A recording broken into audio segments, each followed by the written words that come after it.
Identity theft is not a joke, Jim, but this Lego set is totally a real deal. Hey guys, welcome back to A&D BrickLab. Today we're clocking into Dunder Mifflin Scranton with this perfect Lego idea set, The Office. Before we find the stapler in the jello, let's look at the hard data. The set number is 21336. It has 1164 pieces and it has 15 minifigures. This project lived in the LEGO Ideas Purgatory for years. Fan designers submitted it 3 times over 7 years before LEGO finally said, "That's what she said." Wait, no, they just said yes. And another fact about this set is that it has approximately 60 stickers. And now let's check out all these minifigures. And the first one is of course Michael Scott. He is wearing his sharp navy blue suit and that iconic blue tie. LEGO gave him 2 faces, his smug "I just made a joke" smile and his legendary distressed look, the one he makes every time Toby breathes in his direction. Next one is my favorite office character, Dwight Schrute, assistant to the regional manager. I love that he looks so much like Dwight. I like the glasses, I like the mustard yellow shirt, everything looks perfect, he looks just like in the series. And he has Schrute back in his hand. He comes with 2 faces, his famous Schrute smirk he gives the camera, and his most serious look. Next one is Jim Halpert. He is rocking his standard Season 1 shaggy hair before he started styling it. He is dressed in his standard blue button-down shirt with a simple black tie. Jim has 2 faces, his classic awkward smirk he gives the camera and a look of pure confusion. For the best detail, he comes with his love letter to Pam. It's the ultimate tribute to the early season vibes. And now, of course, Pam Beesly, the heart of Dunder Mifflin. And of course, she's holding famous green teapot from Season 2 Christmas party. Pam is wearing her classic receptionist outfit, a pink cardigan over a white collared shirt. She comes with 2 faces, a sweet welcoming smile and a slightly stressed "I'm done with Michael" expression. Next we have Phyllis Vance. She's wearing some sort of pink blouse. For Phyllis, we have 2 friendly expressions, a calm, kind smile, and second, even more happy, more excited smile. For her accessory, she has her knitting needles and a piece of pink yarn, just like when she was knitting a goodbye gift for Michael. Next up is Stanley Hudson. He's wearing a sharp gray suit with an orange tie. For his accessories, he comes with a printed crossword puzzle tile and a pretzel because we all know Pretzel Day is the highlight of his year. Stanley has 2 expressions. His signature "I'd rather be anywhere but here" serious face, and second, slightly more frustrated look for when Michael starts talking. Next is Ryan Howard. He features a printed beard that reflects his later, more trendy corporate look. For his accessory, he is holding a smartphone, which is a perfect nod to his obsession with social media and his WoW era. He has 2 faces, a smug, confident smile and second face that looks exactly like his temp expression from the very first season. Who always comes next to Ryan? Of course, it's Kelly Kapoor. She has a very specific item for her accessories, the Happy Birthday Kelly cake. It's direct reference for the episode where Jim and Dwight forget her birthday and have to throw a last-minute party. Kelly features 2 faces, her smile for when she's ready to start some office gossip, and a big happy smile for the second expression. Next up is the rational consumer himself, Oscar Martinez. For his accessory, he is holding a printed calculator tile, essential for when he has to plan a budget surplus or tell Michael that crunching the numbers doesn't mean literally eating them. Oscar has 2 faces, his calm standard smile and a second actually face for when he's about to correct someone's facts. Next is Angela Martin. She's wearing a gray sweater over a white shirt, capturing her very formal and reserved style. Angela features two faces, a rare slight smile, and a second face that is her classic judgmental scowl for when things in the office get too chaotic. Angela comes with a famous baby jazz posture, the one that Oscar absolutely hated. Next is Toby Flanderson, the HR representative. He is wearing a very plain tan suit with a brown tie, looking as boring as possible. For his accessory, he is holding a camera. This is a great reference to the episode where he finally gets a photo with Pam before leaving for Costa Rica. Toby features two faces, a completely defeated look and a very neutral, slightly sad smile. Next one is Daryl Philbin. He is wearing his typical warehouse work shirt. For his accessory, he is holding a printed tile that looks like a takeout menu, which is a great nod to the many lunch breaks spent dealing with office drama. Daryl has only one face, his calm, cool smile. Our next character is Meredith Palmer. For her accessories, she has a bat, a clear reference to the time Dwight trapped one over her head with a garbage bag. And also, she has a small paper cup, which we all know is definitely not just filled with water. Meredith features two faces, a standard smile and a second terrified expression for when that bat is finally released from the garbage bag. Next one is Creed Bratton. Creed only has one face for a very practical reason. The man is bald. For his accessory, he is holding a round plate that represents his mung beans. As Creed famously said, they are very nutritious but smell like death. And finally, we have Kevin Malone. He is wearing his signature brown suit, looking like he's ready for a long day of accounting.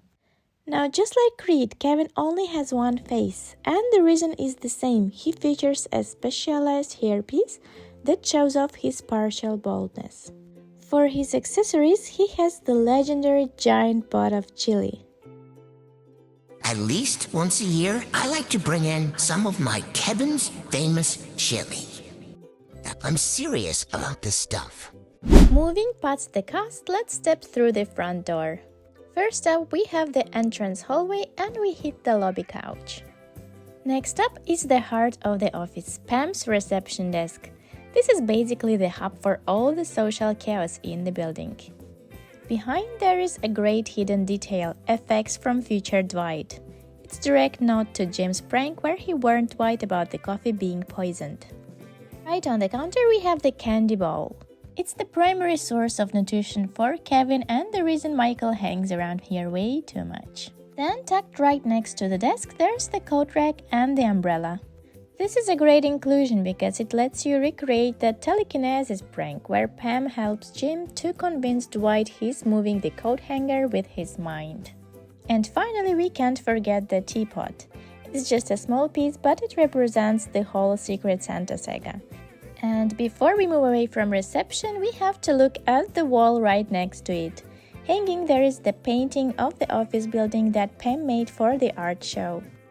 It's the one Michael bought because he was actually proud of her, and having it right here by the desk feels like the perfect finishing touch for this section. Moving on, let's check out where the assistant to the regional manager spends his day. First, take a look at Dwight's computer screen. It's a nice little nod to Shrewd Farms, so you know exactly what he's looking at when he's supposed to be selling paper. You can also see Dwight's bobblehead on the desk, the Angela's gift. If you slide open the desk drawer, there's a ninja star hidden inside. Now, the set technically only comes with one for this spot, but I decided to toss all the extra spares in here too. Honestly, it just feels right. There's no way Dwight would stop at just one weapon. Speaking of weapons, if you look behind the desk, there's a sword tucked away. It's a perfect reference to Dwight's obsession with office security. As he famously put it, it's better to be hurt by someone you know by accident than by a stranger on purpose. Next is Jim's desk. Take a look at his computer screen. He's got a chat window open, and based on the way these two worked, you know he's definitely messaging Pam to coordinate their next prank on Dwight. If we open the drawer, we find the engagement ring he bought for Pam. I threw all the extra rings in here too, because apparently in this version, Jim isn't taking any chances on her saying no. Moving to the shelves nearby, we have the classic, the stapler in the Jell-O. It's a simple little build, but you can't have the office set without it. Right next to that is the copying machine. The detail here is actually really solid. The lid even opens and closes, which is perfect for recreating those moments where the staff is just standing around complaining about the budget. Hidden in one of the storage sections, we find garbage, the cat Dwight tried to use to replace Angela's sprinkles. And if you open the storage drawers nearby, they are actually functional. They've got tiny calculators and markers tucked inside, which is a nice touch for a set that could have easily just left those as solid blocks. Next is Phyllis's desk. Her computer shows a flyer for Vent's refrigeration, and there's a small heart nearby, likely some chocolates from Bob. If you open her drawer, you'll find some knitting needles tucked away. Also, don't miss the Homer Simpson's figure on the shelf right behind her. Right next to her is Stanley. His screen shows that classic ancient under-construction website he's always looking at instead of working. In his drawer, we find a Stanley nickel, and he's even got his little toy car parked on the desk. Then next to Stanley, we have the empty desk. It's basically just sitting here, probably waiting for Andy Bernard. And of course, we can't ignore the trash can, which is currently on fire. This is Dwight's safety training in action. It's just a couple of small flame pieces, but it immediately makes you want to start screaming "Save Bandit" while throwing a cat through the ceiling tiles. And now time for the conference room where the most unproductive meetings in history happen. Up on the wall, we have the legendary "It Is Your Birthday" banner from Dwight and Jim to Kelly Kapoor from when they forgot her birthday. The set also includes an extra Diversity Day Take 2 banner from Michael's training. At the front, the whiteboard has the Don't Bother Luke sign Michael made. And you also get a swappable tile showing the pyramid scheme Jim drew to humiliate Michael. In the corner, there's the TV showing the DVD screensaver. You can almost feel the tension of everyone waiting for it to hit the corner. It also comes with extra tiles for the lazy Scranton video. They call it Scranton! What? The Electric City! And we also have that unfortunate moment with the pizza on Ryan's face. In this conference room, there are only 6 chairs, which is a bit of a squeeze for the whole cast, but for a set this size, it gets the job done. And finally, we have Michael's office, which actually slides out as a separate build. On his desk, you'll find the world's best boss mug he famously bought for himself, along with a Dundie Award. There is also a golden ticket from his disastrous Willy Wonka's marketing idea, a Hiya Buddy sticky note, and even a missed call from Jan on his phone. You can almost hear the stressful ringtone just looking at it. On his computer, he's got his MP3 player pulled up, specifically playing the 30-second free preview of Goodbye My Lover on loop. He didn't want to buy the whole song, he just needed the saddest part. The walls are just as crowded as the desk. You've got the American flag with the eagle, his certificate of authenticity, a map of Pennsylvania, and of course that leadership motivational poster that he clearly took to heart. If you lift up the desk, there's a brown mess on the floor. That's the gift Todd Packer left for him. It's a gross detail, but it's 100% canon. And if you check the desk drawer, Michael's pride and joy is tucked away, the original script for Threat Level Midnight. Last, we can't forget the giant $340 check made out to Science to help cure rabies. Once you're done exploring, the whole room slides perfectly back into the set, completing the office floor plan. To wrap things up, we have to look at the wall where Andy Bernard punched a hole. Lego actually included an extra brick to repair the wall, but let's be honest, it definitely has to stay there. It's too iconic to hide. I do wish Andy had been included as a minifigure, but I get why they stopped where they did. If you add Andy, you basically have to add Erin, Gabe and Nellie, and the set would just get too crowded. Still, I'm holding out hope that maybe one day Lego will release a Phase 2 version of The Office from the later seasons so we can finally get the rest of the crew. But for now, this set is a pretty perfect tribute to the early years of Dunder Mifflin. To sum up, this set is actually retired now, but you can still track it down through third-party sellers if you're quick. As a massive fan who has watched The Office probably 10 times through, it's basically my ultimate comfort show. I can't recommend this enough if you love the series as much as I do.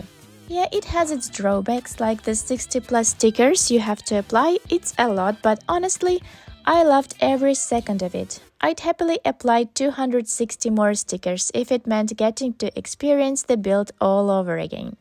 It's the perfect tribute to Dunder Mifflin and it belongs on the shelf of any true fan.